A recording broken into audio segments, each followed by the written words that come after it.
Alors, bonjour à tous, heureux de vous retrouver, chers amis, en ce samedi 8 mars 2025.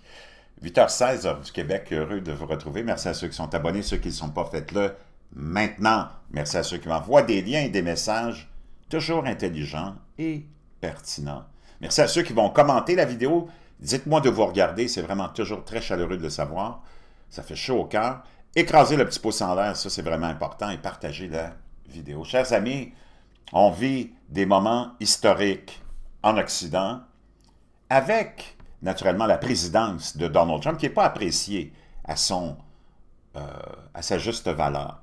Naturellement, parce qu'on vit, nous, en Occident, dans un monde globaliste et mondialiste qui a été endoctriné, ce monde-là, par le complexe médiatique qui est la propriété du complexe industriel qui est le propriétaire de tout ce que tu peux imaginer, et j'inclus là-dedans, pour ceux qui pensent que je l'oublie, le complexe industriel, c'est dans le fond tous ceux qui possèdent ton cul, puis qui possèdent le cul de tout le monde, puis qui possèdent toutes les ressources naturelles.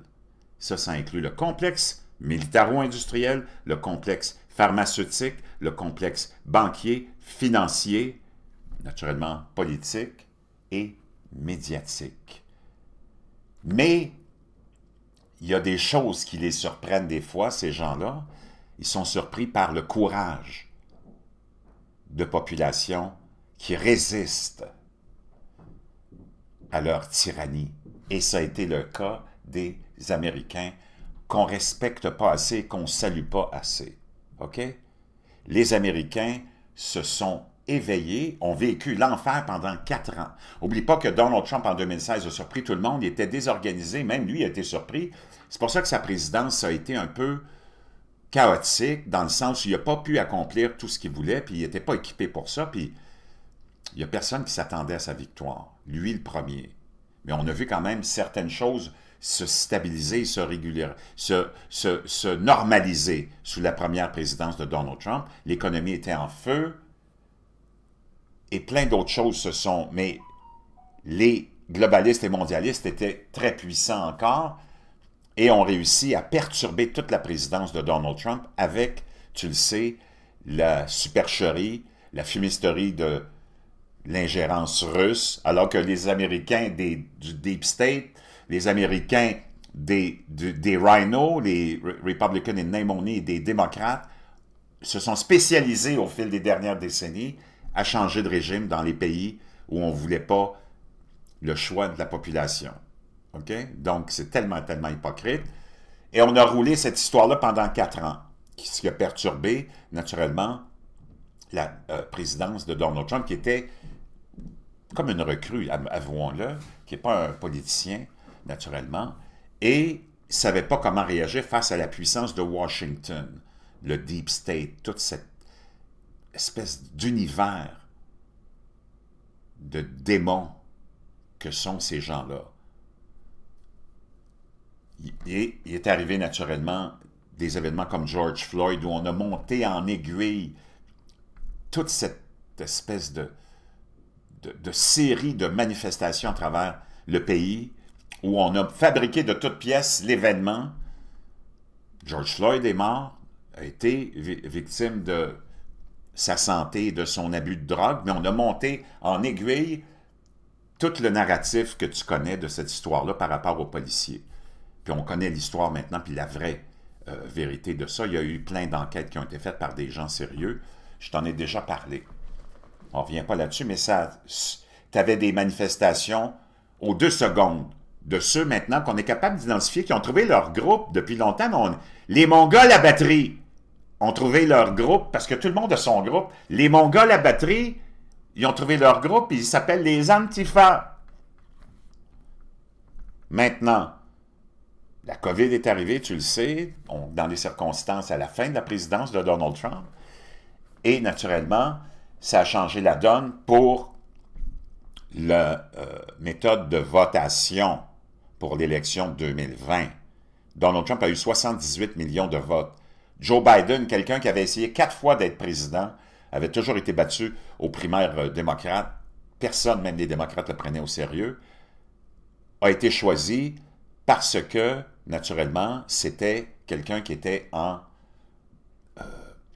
vraiment en dégringolade intellectuelle due à une maladie qui s'appelle l'Alzheimer ou démence. Et on a monté en tout... Et les médias ont fait campagne électorale pour lui. Il faisait jamais campagne, il n'était jamais là, il était dans son sous-sol. Enfin, tu connais l'histoire. On a amené... on a changé toutes les lois de votation pour permettre aux gens de voter naturellement par courrier. Puis ça, je ne reviens pas là-dessus, mais tu sais ce qui est arrivé. Ça a donné lieu à cette victoire de Joe Biden, qui, dans le fond, a été la victoire des globalistes mondialistes qui ont fait avancer les plus démentiels des politiques, les plus folles des politiques. Les gens ils se demandent qu'est-ce qu'Elon Musk fait là, c'est un non-élu, un milliardaire non-élu. Je veux dire une chose, pendant 4 ans, le plus grand pays, le plus gros pays du monde était dirigé par des gens qu'on ne connaît pas, puis qui étaient derrière le rideau, puis il n'y a pas un média qui s'est questionné là-dessus. Toutes les preuves ont été présentées au public comme quoi Joe Biden était dans une incapacité totale, non seulement d'être président des États-Unis, vraiment, là, mais même d'être chez lui seul, autonome. C'est quelqu'un qui n'était pas autonome du tout. Juste pour être juste pour sortir d'un stage, il était incapable de trouver la sortie. Donc, ça a été 4 années d'enfer pour les Américains. C'était un passage obligé peut-être pour comprendre comment les globalistes et les mondialistes sont devenus un fiasco total au niveau de la moralité et au niveau de l'équilibre mental. Et je ne pense pas que Donald Trump, en 2020, aurait été capable de réunir Tulsi Gabbard, Bobby Kennedy, entre autres, et plein d'autres qui l'ont joint, comme Joe Rogan, et ainsi de suite. Non. Donald Trump a maturé, et les 4 années de démence de la présidence qu'on a appelée de Biden-Harris, mais des globalistes, mondialistes, satanistes, qui a été l'exposition totale de la faillite morale des socialistes, globalistes, mondialistes, de la faillite mentale des globalistes et mondialistes, a fait réaliser aux Américains que, oh, on a besoin de retourner à la rationalité. Donc, c'était un passage obligé d'enfer sur terre. Ce qui nous fait réaliser à nous, Québécois, Canadiens et Français, qu'on est dans le même bateau que les Américains, mais on est encore dans le bateau mené par les globalistes et les mondialistes. Puis nous, on n'a pas atteint encore le fond du baril de la société québécoise, canadienne et française, j'imagine. On n'a pas atteint le fond du baril de la faillite morale de ces gens-là et de la faillite de l'équilibre mental de ces gens-là. Quand on est à pousser des principes de base comme quoi un homme avec une graine puis une paire de couilles, sa barbe, qui se met une perruque puis une robe, tu dois absolument accepter que c'est une femme, t'es dans la faillite morale et mentale. Ça, c'est un exemple parmi... Quand t'en es rendu à vouloir absolument mettre dans la tête de tes citoyens que de rentrer illégalement à coups de centaines de milliers par année, sinon millions, c'est la normalité, tu as atteint la faillite morale et mentale. Et j'en passe et j'en passe. Donc les Américains ont eu le courage de se lever et de rejeter cette démence et cette faillite morale. Nous autres, on n'est pas rendus là encore, apparemment. Et non, on est encore sous l'emprise du complexe médiatique et du complexe industriel qui contrôle tout. Tes banques te font des publicités sur le transgenre, sur la communauté gay. C'est hallucinant, là. On est encore sous l'emprise, sous hypnose. Ces gens-là fonctionnent par hypnose, tu le sais. Ce qui fait que toute ta société québécoise, canadienne et française et européenne de l'Ouest est sous hypnose et ces populations-là, nos populations sont devenues des populations de somnambules continuels qui, par cette hypnose et ce somnambule-là, se sont fait transformer en androgynes stupides. Et tes médias corrompus continuent à dire que, oh mon Dieu, Donald Trump, Elon Musk sont des fous, il y a des manifestations partout, ils sont pas légitimes, c'est complètement n'importe quoi. On va aller voir le dernier sondage de CNN, puis même ça choque CNN d'apprendre ça. This to me was one of the more shocking figures that I saw, made me go, wait a minute, hold on one second. Donc, cet analyste qui est toujours là, je ne rappelle pas de son nom, de CNN, qui dit « Wow, ces chiffres-là de notre dernier sondage m'ont jeté par terre puis m'ont fait réaliser que, attends un petit peu, ce qu'on est en train de raconter, nous autres, à CNN, c'est peut-être pas la réalité, dans le fond, c'est ça qu'il veut dire. » Second, whoa, Americans on Trump and Joe's. Donc, qu'est-ce que les Américains pensent de Trump et des efforts de cette agence DOGE hein, sur l'efficacité gouvernementale? Efforts. Musk and Doge should influence government spending and operations. Look at this. Est-ce que Musk et Doge devraient influencer la façon dont le gouvernement opère et dépense l'argent? 54% des Américains disent oui, ils doivent absolument influencer comment on dépense notre argent. 54%, the majority say that he and they should. How about approve of Trump trying to cut staff at government? Et que pensent les Américains de couper dans le gras et d'abolir des dizaines de milliers d'emplois inutiles créés par les globalistes et mondialistes pour te donner l'impression que l'économie va bien parce qu'ils ont tout enlevé de nos sociétés économiques occidentales pour envoyer ça ailleurs? Pensez-vous que... Qu'est-ce que vous pensez des efforts de Trump de couper dans les agences gouvernementales le staff et l'argent? Agencies. Again, you get a majority here. 51%. So yeah, Elon Musk might not be that popular. OK, Elon Musk est peut-être pas populaire, nous dit le gars. But these cuts and the idea of spending... Mais ce qu'ils font et l'idée de couper dans les dépenses et le staff... At least within the federal government... Au moins au niveau fédéral, government agencies, that actually has majority support. C'est un support de la majorité. Donc, oublie tes bozos le clown ici qui sont là. C'est là où tu vois la faiblesse de la population canadienne, québécoise et européenne de l'Occident.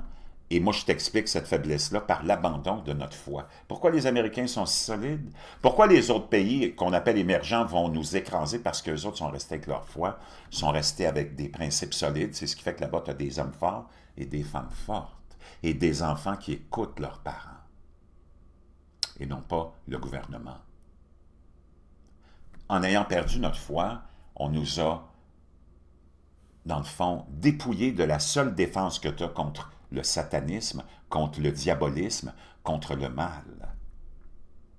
Eux autres t'ont dépouillé dans les années 60 avec leur pseudo-révolution de ta seule protection contre le mal. La foi. Et tu as vu qu'est-ce qui s'en est suivi? Si tu peux me convaincre que toi, tu es rendu dans une société parfaite où le progrès nous a amenés au paradis et à l'Eldorado, je vais dire une chose, tu as besoin d'aller voir un psychiatre, mon chum.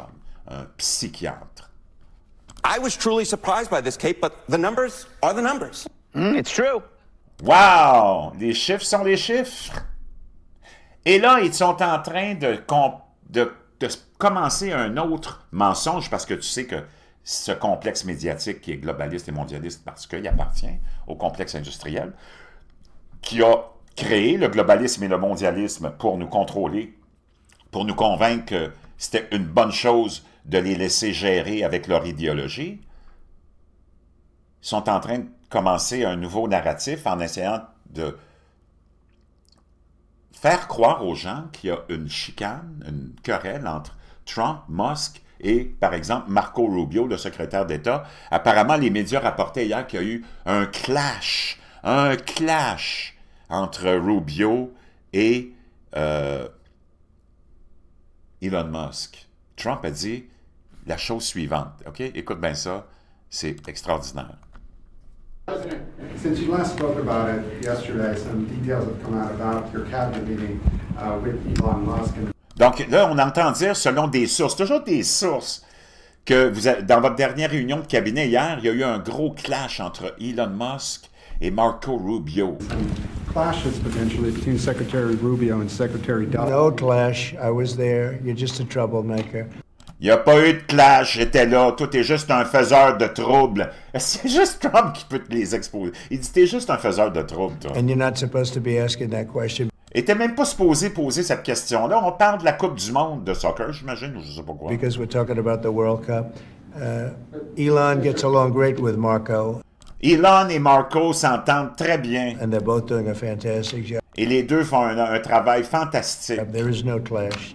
Il n'y a pas de clash. Mr. President, bottom line. Who are you with? Who are you with? Toi, t'es avec qui déjà comme, comme média? NBC. Oh, no wonder.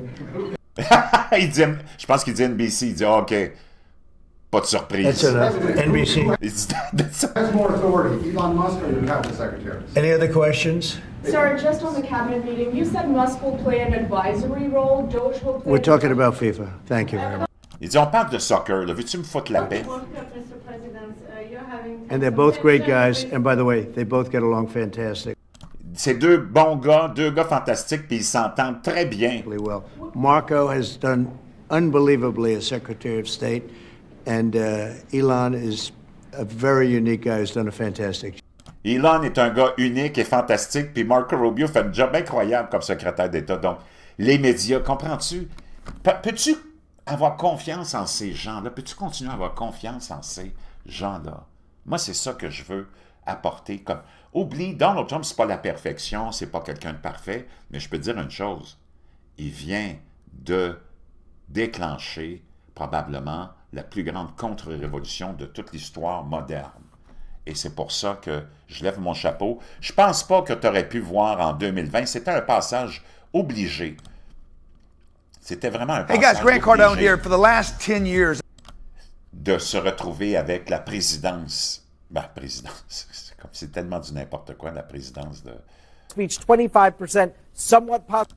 Donc, il y a tellement plus d'unité que tes médias corrompus, surtout au Québec et au Canada, essayent de te le faire à croire. Parce qu'aux États-Unis, les Américains, ils n'écoutent plus les médias, le complexe médiatique. Encore une fois, chapeau aux Américains qui ont abandonné ces gens-là parce que c'est des menteurs, des faiseurs de troubles, comme le dit Donald Trump. Nous autres, on est encore accrochés. Tu as des millions de Québécois qui écoutent encore LCN puis RDI. Tu as des millions et des millions de Canadiens qui écoutent CBC. Tu as des dizaines de millions de Français qui écoutent encore la télévision et les nouvelles bidons, qui sont toutes des agences de propagande de nos gouvernements globalistes et mondialistes. La réaction au discours de Donald Trump, OK, mardi dernier, c'est CNN encore qui te rapporte ça. Positive, 31% negative. Tu as 40... Écoute ça, tu as 44% qui ont, des gens qui ont regardé, qui ont trouvé le discours très positif. 25% assez positif. Donc, ça fait 70% des gens qui ont trouvé le discours de Donald Trump positif. C'est quand même hallucinant, là. Trump's speech 25%, somewhat positive, 31% negative. And then you had this poll. Et tu as eu un autre, qui était, lui, c'était CNN, CBS. Quelles sont vos impressions du discours de Donald Trump? 76% l'ont approuvé, puis 23% l'ont désapprouvé. Là, c'est encore là une grosse majorité. Et ça, c'est toutes des chaînes de télé globalistes, mondialistes, puis anti-Trump. Donc, tu ne peux pas te fier à ces gens-là. Et ces gens-là qui n'ont même pas eu le culot de se lever quand Donald Trump a présenté un jeune garçon de 13 ans, afro-américain, qui a été déclaré avec un cancer du cerveau, et on lui donnait 6 mois à vivre, et que 6 ans après, il est encore là. Donald Trump l'a amené, parce que c'est un exemple de courage. Parce qu'il faut que tu comprennes que, puis ça a touché tous les Américains, sauf les démocrates, les globalistes, les mondialistes. Comme je t'ai dit, ces gens-là, les gauchistes, socialistes, écoute-moi, si t'es là, toi là, le gauchiste, socialiste, à m'écouter, écoute-moi bien. vous autres, les globalistes, socialistes, gauchistes, mondialistes, vous êtes la démonstration de ce qu'est la faillite morale et la faillite mentale. Vous n'avez pas été capable de célébrer un jeune garçon de 13 ans diagnostiqué avec un cancer du cerveau qui a courageusement continué à vivre, à se battre et qui, lui, a toujours voulu, depuis qu'il est tout petit, être policier. Et tous les services de police à travers les États-Unis l'ont toujours salué parce que c'était extraordinaire. Ils lui ont toujours donné des médailles honorifiques. Trump, il dit, amenez-moi ce petit enfant-là ici, puis on va lui donner la médaille la plus prestigieuse, honorifique, d'un agent secret. Tout le monde était touché, les Américains ont été touchés. Les seuls qui ne se sont pas levés et qui n'ont pas bougé, les démocrates. Parce que les démocrates, c'est pas des démocrates. Oublie ça, ça n'existe plus le Parti démocrate. C'est le globalisme et le mondialisme exposé à son plus haut degré de faillite morale et de faillite mentale. OK? C'est complètement déshonorant. Déshonorant. Je peux vraiment pas comprendre à quel point ces gens-là sont rendus dans les bas-fonds de l'immoralité et dans les bas-fonds du mongolisme mental à batterie. Je vous reviens, c'était juste pour vous démontrer à quel point il y a vraiment une différence entre les Américains et nous autres. Parce que les Américains, en conclusion, qu'est-ce qu'ils ont? Ils ont gardé la foi. 250 millions au moins d'Américains continuent à fréquenter les églises ou les mosquées. Peu importe ta croyance, si tu as la foi, c'est sûr que tu as des bases morales et mentales équilibrées. En terminant, je vous laisse encore avec ce rappel sur le bleu de méthylène.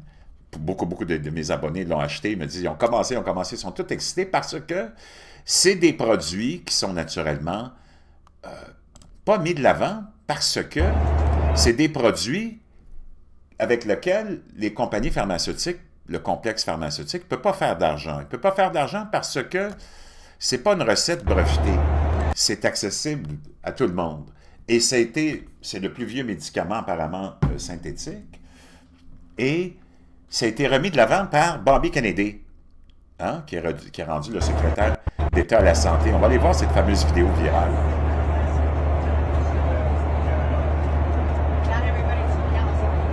That's called methylene blue and it's a super supplement. Donc, c'est un super supplément. Ça, c'est dans la nouvelle tendance en ce moment, ce qu'on appelle du biohacking, c'est-à-dire que tu vas aller essayer de changer des choses dans ton corps avec des éléments qui sont là, qui existent, qui sont naturels. Et le bleu de méthylène semble en être un. On vient de découvrir que le bleu de méthylène peut augmenter la production d'énergie dans tes cellules de 30%, donc réduire au niveau de la mitochondrie, diminuer ton vieillissement, mais surtout amener plus d'énergie. Et c'est vrai, moi, quand je le consomme, puis mes abonnés qui l'ont acheté puis qui ont commencé, ils ont dit, oui, c'est vrai. Je te jure, quand tu le prends, tu as comme un petit buzz, là, tu sais, mais c'est pas... Tu n'es pas obligé d'en prendre à tous les jours. C'est pas quelque chose dont tu as besoin, ton corps a besoin, mais ça vient augmenter ta production d'énergie de 30%. On vient de faire des découvertes révolutionnaires qui seraient peut-être des options pour essayer de gérer ta fatigue chronique, ton brouillard naturellement cérébral et plein d'autres choses. Donc, je te laisse le lien. Bleu de méthylène, encore une fois, pourquoi pas? Surveille ta dose. Moi, je te dis à peu près une quinzaine de gouttes, peut-être pour un homme de ma stature, puis une dizaine pour les femmes. Prends-en pas tous les jours. Consulte ton médecin aussi. Si tu prends des antidépresseurs, prends-en pas, parce que ça, c'est un antidépresseur aussi, indirectement. Donc, je te laisse ça dans la boîte de description. Puis on se retrouve. J'ai plein d'autres choses à vous partager. On commence la journée du bon pied.